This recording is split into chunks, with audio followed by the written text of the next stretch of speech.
যাদের কথা বলে অমুককে দেখুন, প্রিয় সহকর্মীবৃন্দ, তাদেরকে তো দেশের মানুষ 1971 সালেই দেখেছে। শুধুমাত্র ধর্মের নামে একটা ট্যাবলেট বিক্রি করে জনগণের সাথে প্রতারণা করার পরিকল্পনা করছে।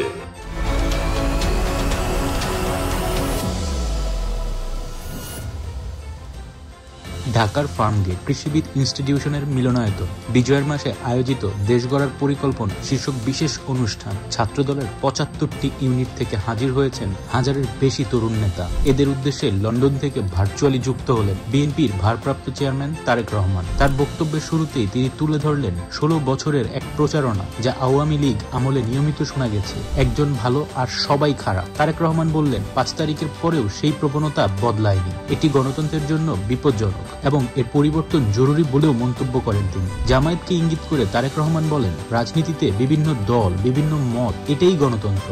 আমি ভালো আর সব খারাপ, এরকম একটি বিষয় আমরা দেখেছি গত ১৬ বছর ধরে। দুঃখজনকভাবে হলো ৫ তারিখের পরে কেন জানি মনে হচ্ছে সেটির বোধহয় পরিবর্তন হয়নি।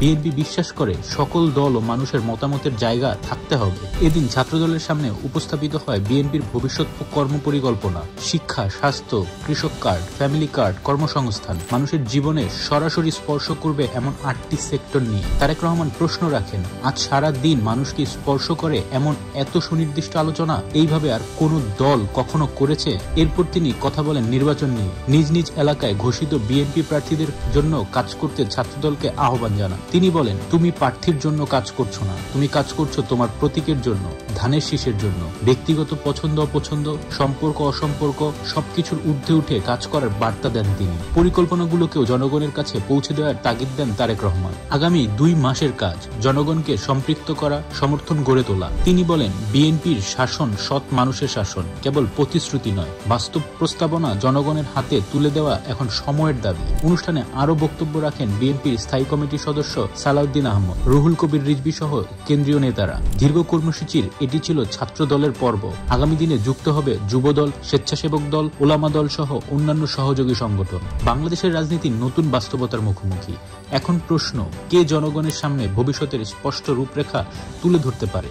তারেক রহমানের আজকের বক্তব্য সেই লড়াইয়ের এক নতুন অধ্যায়। আপনি কিভাবে দেখছেন বিষয়টিকে নিচে কমেন্ট করে জানাবেন। ধন্যবাদ।